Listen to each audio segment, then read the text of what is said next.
let's flash back to 2003. That's right, '03. Now this time we're gonna deal with the rap game. Okay, at this point, the West Coast rap had, long since passed. East Coast rap had long since passed, you could say. Southern rap, Southern hip hop was on the rise, but hadn't fully reached its peak yet, you could say. Northern rap, the modern adaptation, one may ask, mainly focused or centered around New York, was kind of the modern adaptation of East Coast rap. Had hit hard on the rap scene, but even that was waning. And out of this, the hip hop culture, it had become increasingly mainstream and commercial. The rap game was losing its roots.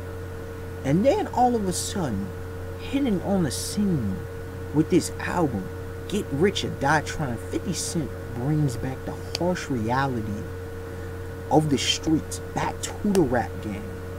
Not only was it, did it rejuvenize gangster rap, but also it set in motion several things that we still feel into effect today. Number one, it set into effect the mainstream acceptance of rap, because at that time rap and hip hop were still relatively niche genres. Certain cultural groups got into it, but for the mainstream it was not acceptable. This album helped break through that barrier. Number two, it highlighted once again stuff, the what we had grown accustomed to, the great stuff in the 90s, brought that to a new decade, to a new millennium, and made people realize that, still going on out here, stuff still, out in these streets, this is the kind of music that people want to listen to. And number three, it helped real rap extend for a while longer before it's reverted into some of the nonsense that it is today. Now, I've often said about, this album, Get Rich or Die Tryin', that it is not only a musical masterpiece, but it is an artistic masterpiece. And as a true artist, I'm telling y'all how it is. This album did so much, okay? It did so much in of itself. The amount of songs, excellent. The creativity in each song, excellent. The different, genres within rap that it touched, excellent. Overall, you just look at it. It is superb in what 50 did, and relatively his debut album. Once again, a debut album that kicks off. So many memorable songs came from this album. So many, like there was like this. Looked up yesterday, like 4 singles came from this album. Yo, dude, still bumping these songs. That's how it is. Now you can say what you want, but quality, of course you're gonna bump it. It ain't been that long. But in today's culture where songs are going out, dude, go back and listen to this, and re-listen to this, and re-listen to this.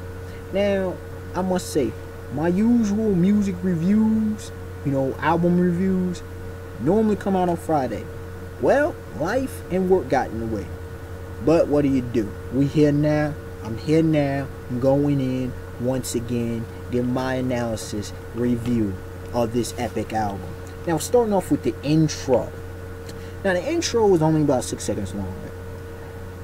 It's not really a song, but it's important because it sets the vibe, and it goes into the next one. It's the gunshots, and it gets you, and it brings you back. That's why I say it brings you back to the streets. So this whole thing, and then we go into What Up Gangsta, one of the most memorable 50 songs ever. 50 Cent, man. What up, gangsta? We don't play that. With the melodies, with the message, with the atmosphere and the feel, and it gets you to know where this album's going.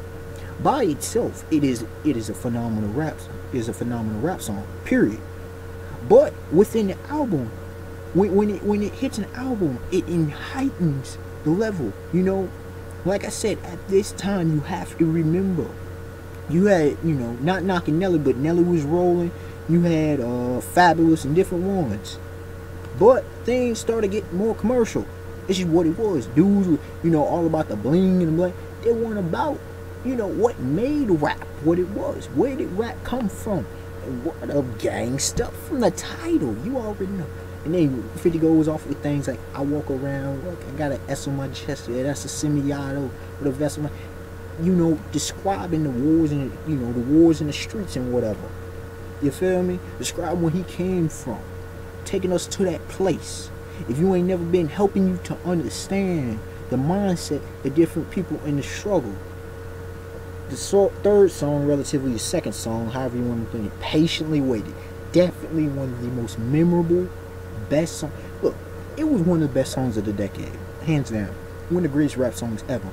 And look, whenever you feature the second greatest rapper ever, Shady, Eminem, for those who don't know, Marshall Mathers, however you want to say it. If you want to say him, Slim Shady, y'all know I'm talking about Shady. Yeah. This song is like, the title is like, okay. You listen to this song. Then you listen. I've been patiently waiting for a track to explode. And 50 coming in, the first song that really you focus on the rhythm of the song. You understand what I'm saying? The rhythm of the song gets you, and then 50 he's flowing with it, and you get into this, and then doggone that point in the song where the breathing and then it goes the death line, you know what I'm saying, where cardiac just fails, then Shady starts spitting lyrically in only the way Shady can do. This song was gold. This song was played so much. This is one of my favorite songs when growing up, for sure. My brother always used to play, I've been patiently waiting for a track to explode on. Stun if you want, your ass get it wrong.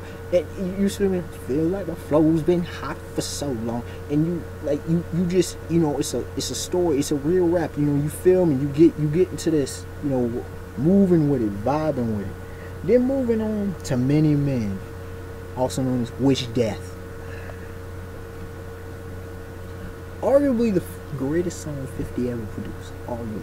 This song, though, if you weren't feeling this song, you off saying in the rap. This song, though,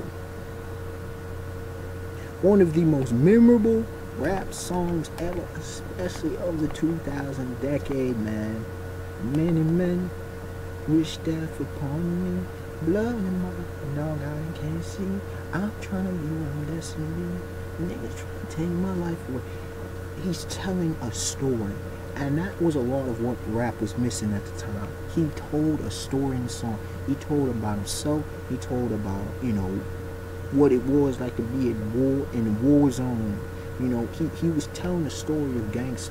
Okay, telling what it is and what it ain't, of how it was, and you can't help but be drawn in and impacted by the song. You understand what I'm saying? Like, it's one of those songs that, it's more than a song. It transcends just music. It talks about life. Once again, the harsh reality. Coming in at number 5. One of the most overplayed songs ever. Let alone, arguably the most overplayed song in the 2000s. Especially early 2000s.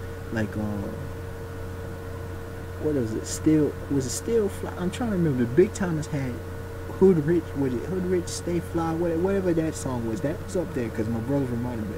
But this song, go, wherever you heard, everybody was, and then Mama was playing this song. Very few people were not playing and vibing and bumping this.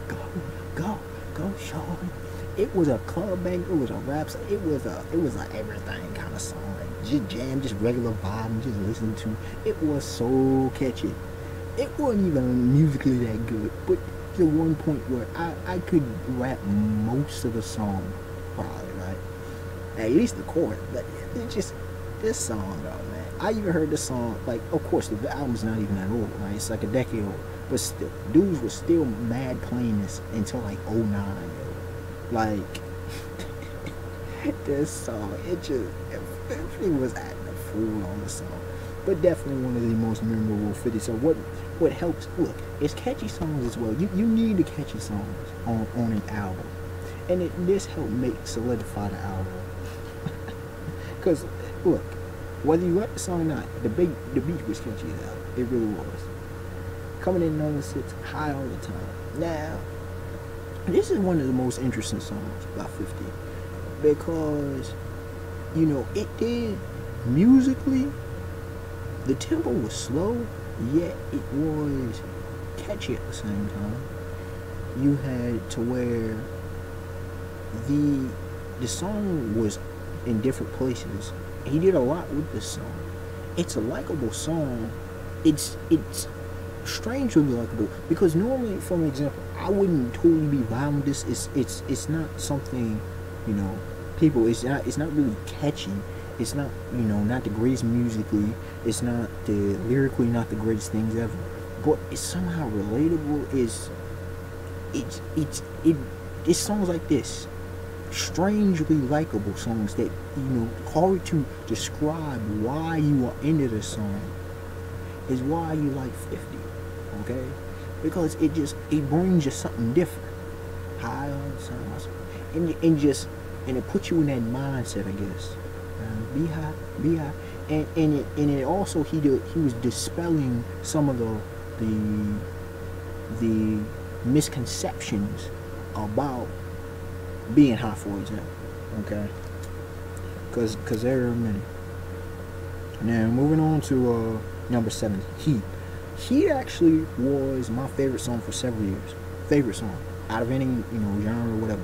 Favorite song. Now I not necessarily I wasn't in the game back. I wasn't a gangster, still not. But at the same time, this song, musically, beautifully done. Lyrically, explosive, controversial. What you want to hear in the rest? It was gangster rap for sure. One of the songs that epitomized gangster rap. Okay, this was no holds barred, just in your face, in your head. You already know. I mean, the intro to the song, the prelude to the song. He's talking about starting to do that and come out, and it's, you know. Well, no, I'm thinking of Mini Man. That was actually the prelude of Mini Man. But the beat, you know, it catches you in. Again, another story, but you know, lyrically, it was witty in it, and this song just was it. I think what the most part was, it was descriptive of what I was continually observing ever since I was a kid. You know, it's just things going down in the streets, things going down in the hood and whatever. You feel where I'm coming from? So this song had actually quite impact for me personally. It's my favorite song by 50 ever. One of my favorite rap songs ever, and one of the most memorable ever. And especially, and if you've seen the video, it is a good video. It was a good video, good music video, I should say. Now, number 8, rhythmically, one of the greatest rap songs ever. This beat though, if I can do it, and then come, you know, 50 comes in over top of the rhythm. 50 in rhythm was just excellent. On the album. It really was. He gelled with rhythm so well on this album. It's exceptional. It just is exceptional. And this song was by far no exception. Rhythmically, the best song on the album. Rhythmically, was simply the best song on the album. If I can do it, homie, it can be done. You know, champagne bottle pop, I'ma take it to the top. Sure, I'll make you hot. And not only is he talking about himself, the way he brings it, and this is one of the things you gotta love about 50, especially on this album. He makes it like, yo, that's him, but it's like, why can't I do it? To the young dudes, the young niggas, however you want to say it, right? They'll be like, yo, that could be me. Why can't that be me? I'm out here in these streets or wherever I'm at. But why can't I get to the next thing? Because, like, why can't I get to that next level? Why can't I do well for myself in life? Why can't I do well for my family, for my woman, you know, and whoever, you know, my kids? Why can't I get out the struggle hard, but maybe I could persevere and make it to that point where 50 at, you know what I'm saying? So it was inspirational, as well as, you know, bit of the flair and everything. So the song definitely worth being memorable. And Bloodhound. Oh, this is just a fun song. Just a fun rap song, not in this party atmosphere kind of way, but it's just a fun, just northern rap. It's just northern rap at its you could say at its finest. Just grimy, just slick, just whatever you want, just off the regular tempo beat you would expect, just as slow, like I said, grimy, harsh, not gritty, but just a slick vibe of what just New York. You feel what I'm saying? Just Eddie comes in. I believe Young Buck was up in this one, and it went hard. It still goes hard. I still enjoy this song. It's not my favorite off the album, obviously, but it's still one of the most memorable, one of the best. Just a good. And it just spitting 50 once again, just spitting how it where it come from, and just different elements. So it's it's a great listen. Back Down. If I'm trying to remember, but that might be the song, because I was reviewing this song last night before I did this video, right? And if I'm not mistaken, I'm looking at this. This is one of, if not the best, one of the best Back Down, one of the best, I believe melodic songs, melody songs, I believe so. But Back Down, just simple, just simple, solid northern rap. Just simple, solid 50 going in, and once again bringing you with them, like, yo, 50 don't back down everywhere, close to go, and just being defiant, just like you ready to go, you ready to romp, you ready to square up, and let's go, man. Let's go in the hood. You want to try me, bro? That kind of thing. It kind of fires you up in a subtle manner. Very well done, very excellent. Definitely worth a memorable. Being worth feeling. Now this song, P.I.M.P. track 11, Pimp Man. This song here, this is just 50 just going and just I find it comical because dudes, this is one of those songs that just get dudes. Oh wow, now I'm a pimp dog and all, making pimp sound cool. But he wasn't just talking about being a straight up pimp. He was talking about, females, how they be. Some of these thirsty, these sluts, these just different, ill repute. Sometimes ratchet female. Like, yo, he was talking about a lot of things, a few different subjects in the song. Not where I necessarily vibe with. Obviously, my certain views I don't necessarily vibe, but it's an enjoyable song. Like, I see why a lot of people were vibing to it, were bumping it, because it did have good rhythm and whatnot. It was a catchy song, and like I said, it did describe. But a lot of people probably weren't too necessarily listening to the lyrics. They were more listening to the rhythm and the catchiness of the song. Number 12, Like My Style. Now, a lot of people. This is one of those songs, man. It's like a lot of people like this song. It was not a favorite song of mine. Still's never been. But it's just, I guess a lot of people liked it because of the cocky nature. And look, this video was just cocky, this song. It's just cocky. And a lot of people love that. You see it, you hear it in today's so-called music and a lot of those rap songs. You just being cocky. 50 was cocky in this song. And I guess that's one of the things. It's like, it didn't have too much going for it, but it's just memorable and catchy. So it is what it is.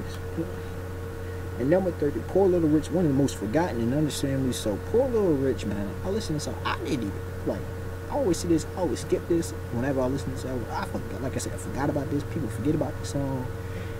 It's the weakest song on the album. That's just hands down. I'm not knocking video. This song is just weak.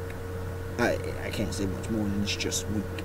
Now, with 21 Questions, definitely one of the best songs. Literally, one of the best. If it arguably is the best song, it's definitely up in my top 5 favorite 50 songs. but it is definitely one of the best songs, one of the best songs of the decade, one of the best rap songs ever. You could say possibly one of the best songs ever. I'll leave that for viewer discretion. But 21 Questions, and of course, when you bring in a legend like Nate Dogg, see, there was legends on this album. If you including 50, there was legends on this album. See, when you bring legends in, when legends go to work together, but see, 50 talked about taking, Nate Dogg, and eventually take in this album. He talks about taking Nate Dogg and eventually Jay-Z's place, taking from the throne. And Nate Dogg, especially Nate Dogg he'd been running it, but he was top dog, one of the top dogs in the game. And Shady talked about that in some other albums, right? Nate Dogg comes in here, that chorus though, the melody in this song, oh my goodness, that melody, just not in a bad way. It's just like, I don't even know just incredible, phenomenal. The melody song, and this song gets to you. It deals with the heart, and it deals with the heart of a dude, and it's talking. 50's asking questions. He's, it's a story, and he's relating it to a regular dude, a regular guy. This is like an everyman. When you're trying to settle down, you want to ride or die chick, and that's the whole thing. That's the main theme of the song. Ride or die chick. Will you be with me through whatever? If I had a Bentley, or if I had to ride a bus, if I worked at McDonald's, or if I was a famous rapper, athlete, if I was sick and down and out, on poverty, would you be there for me? Would you be there with me? And so that always has, especially as I've grown up, the older I got. When I was younger, I was like, yeah, this is a good listening song. But when I got older, when I hit, especially my mid-teens, 15, 16, and on, this song, it hit it here because I could relate to the message. I really could. And there's questions I asked. You feel me? Now, don't push me. Again, straight northern rap, 50 doing his thing. 50 just doing his thing. Do I need to say more? If I was to say more about this song, it is not the best on the album, but it's just a solid song. He's sending a message of kind of like, back down, you don't mess with me. You feel me? Don't make me meet you. Don't make me throw hands. Don't make me pull out that gat and lay you down. You feel me? Lay you down. So, once again, 50 just doing a solid job on the song. Gotta Make It to Heaven. Gotta Make It to Heaven was one of the most interesting tracks on this album, and probably one of the most interesting tracks in 50's repertoire, because he's bringing, you could tell, the religious, but definitely philosophical aspects, spiritual aspects to rap, which is always excellent to hear. Some of my favorite. It makes you interested. It makes you really want to listen to what he has to say.